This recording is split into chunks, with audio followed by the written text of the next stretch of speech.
Ini Safe House berlokasi di apartemen GRV, Tower SF. Berikutnya, ini masih di apartemen yang sama untuk tower yang berbeda di Tower SF.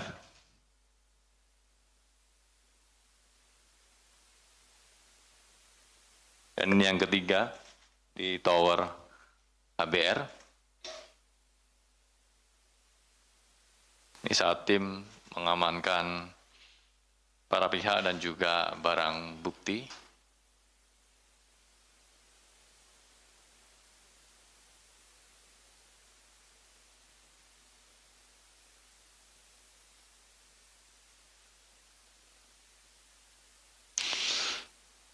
Cukup, teman-teman? Baik, terima kasih. Adapun konstruksi perkaranya adalah sebagai berikut, bahwa pada bulan Oktober 2025 terjadi permufakatan jahat antara ORL, SIS, dan para pihak lainnya dengan JF, AND, dan DK untuk mengatur perencanaan jalur importasi barang yang akan masuk ke Indonesia. Jadi yang ada permufakatannya itu di jalurnya. Jadi di Bea Cukai itu ada dua jalur. Ada jalur merah, kemudian ada jalur hijau. Nanti itu yang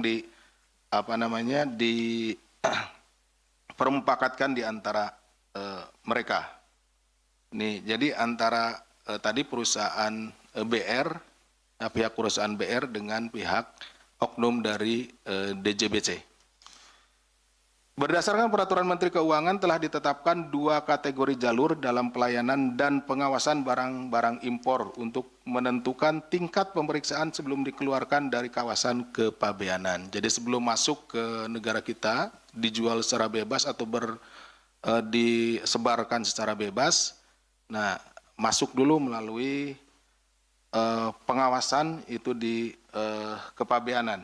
Ya, ini jalur hijau yang merupakan jalur pengeluaran barang impor tanpa pemeriksaan fisik barang. Jadi kalau dinyatakan ini misalkan masuk jalur hijau, ya sudah nggak diperiksa gitu, seperti itu. Ini yang karena memang mungkin bukan barang-barang berbahaya dan lain-lainnya ya. Kemudian yang jalur merah yaitu dengan pemeriksaan fisik barang. Jadi perbedaan dua jalur tersebut.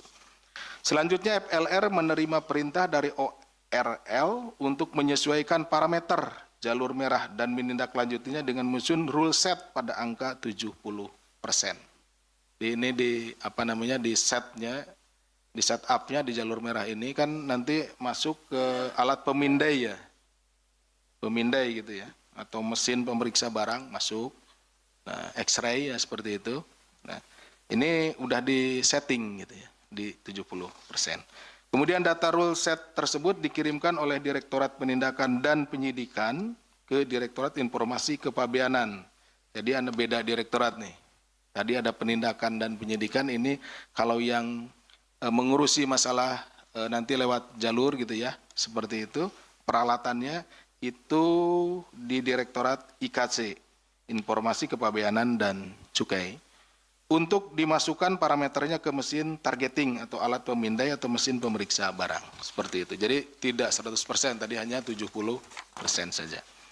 Dengan pengkondisian tersebut, barang-barang yang dibawa oleh PT BR diduga tidak melalui pemeriksaan fisik. Sehingga barang-barang yang diduga palsu, KW, dan ilegal bisa masuk ke Indonesia tanpa pengecekan oleh petugas Bea dan Cukai. Bisa dibayangkan rekan-rekan bahwa dengan adanya permufakatan jahat di antara mereka, barang-barang yang masuk ke kita itu tidak melalui pengecekan. Sehingga ini tentu akan merugikan perekonomian kita ya. Karena UMKM dan lain-lain kan, yang seharusnya barang-barang itu tidak boleh masuk, ya misalkan barang-barang yang KW dan lain-lain, ternyata ini masuk, mengganggu pasar nasional, seperti itu. Setelah terjadi pengkondisian jalur merah tersebut, terjadi beberapa kali pertemuan dan penyerahan uang dari pihak PT BR pada oknum di DJBC dalam periode Desember 2025 sampai dengan Februari 2026 di sejumlah lokasi. Ini yang baru tercapture sama kita ya dalam tempo 1 kali 24 jam ini, dan informasi yang ada dari Desember 2025 sampai dengan Februari. Berarti hanya 3 bulan. Desember 2025, Januari 2026, dan Februari 2026. Bahwa penerimaan uang ini juga dilakukan secara rutin setiap bulan sebagai jatah bagi para oknum di DJBC. Nih, bayangkan ini baru 3 bulan aja, nah, tadi kan jumlahnya udah sekian ya. Apalagi dihitung mundur gitu ya, berapa bulan ke belakang, seperti itu. Berdasarkan kecukupan alat bukti dalam dugaan tindak pidana korupsi, suap, dan penerimaan lainnya, gratifikasi, karena ini nanti dari jumlahnya yang jatah per bulan, setelah dihitung itu ada kelebihan. Makanya di sini ada kita masukkan pasal gratifikasi ya. Di lingkungan Dirjen Bea dan Cukai tersebut, maka KPK menaikkan perkara ini ke tahap penyidikan serta menetapkan 6 orang sebagai tersangka. Jadi tadi dari 17 orang yang dibawa ke sini untuk dimintai keterangan, kemudian setelah dilakukan pemeriksaan, permintaan keterangan ya, itu setelah melalui proses ekspos, baik pada tingkat kedeputian maupun ekspos pada tingkat pimpinan, gitu ya. Ini dengan memperhatikan kecukupan alat bukti, maka ditetapkan 6 orang sebagai tersangka, yaitu Saudara RZL, Direktur Penindakan dan Penyidikan Direktorat Jenderal Bea dan Cukai periode 2024-2026. Saudara SIS selaku Kepala Subdirektorat Intelijen Penindakan dan Penyidikan Direktorat Jenderal Bea dan Cukai. Saudara ORL selaku Kepala Seksi Intelijen Direktorat Jenderal Bea dan Cukai. Ini dari pihak DJBC-nya. Kemudian dari pihak PTBR-nya, dari swastanya, Saudara JF selaku pemilik PTBR, kemudian Saudara AND selaku Ketua Tim Dokumen Importasi PTBR, dan Saudara DK selaku Manajer Operasional PTBR. KPK selanjutnya melakukan penahanan terhadap 5 tersangka untuk 20 hari pertama sejak tanggal 5 Februari sampai dengan 24 Februari 2026. Penahanan dilakukan di Rumah Tahanan Negara Rutan Cabang Gedung Merah Putih KPK. Nah, mungkin ada pertanyaan dari rekan-rekan, yang ditetapkan 6, yang ditahan 5. Kemana satu lagi? Kan gitu kan? Ya, satu lagi pada saat kita akan, teman-teman di lapangan akan melakukan tangkap tangan, itu Saudara JF melarikan diri. Sekaligus pada kesempatan kali ini saya menghimbau, ya, kami dari KPK menghimbau kepada Saudara JF atau kepada seluruh masyarakat yang mengetahui keberadaannya, segera untuk menyerahkan diri ya pada yang bersangkutan. Kemudian terhadap JF ini di sini kita juga sudah mengajukannya surat pencekalan untuk luar negeri dan lain-lainnya. Kemudian juga kita sudah menerbitkan surat perintah penangkapan untuk yang bersangkutan, dan kalau sampai ini nanti juga tentunya kita akan terbitkan juga daftar pencarian orang terhadap yang bersangkutan.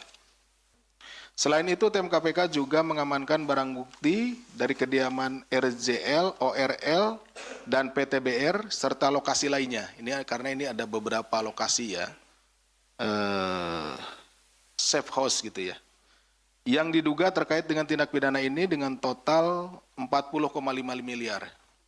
Dengan rincian sebagai berikut: uang tunai dalam bentuk rupiah sejumlah 1,89 miliar, uang tunai dalam bentuk dolar Amerika sebanyak 182.900 US dollar, kemudian uang tunai dalam bentuk dolar Singapura sejumlah 1,48 juta Sing dollar, uang tunai dalam bentuk yen Jepang sejumlah 550.000 yen Jepang, kemudian logam mulia seberat 2,5 kilo atau setara dengan 7,4 miliar, kemudian logam mulia seberat 2,8 kilogram atau setara 8,3 miliar. Kenapa ini dipisah?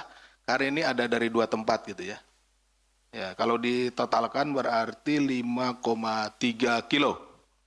Ya, seperti itu. Dan terakhir 1 jam tangan mewah senilai 138 juta rupiah. Barang bukti yang ditunjukkan yaitu berupa uang tunai dalam pecahan rupiah senilai 1,89 miliar. Kemudian uang tunai dalam bentuk dolar Amerika sejumlah 182.900. Kemudian dolar Singapura senilai 1,48 juta Singapura dolar dan juga dalam mata uang yen Jepang senilai 550.000. Selain itu juga logam mulia dengan total berat 5,3 kg atau setara dengan nilai 15,7 miliar. Kemudian 1 jam tangan mewah senilai 138 juta sehingga total dari barang bukti yang kita tunjukkan ini senilai sekitar 40,5 miliar.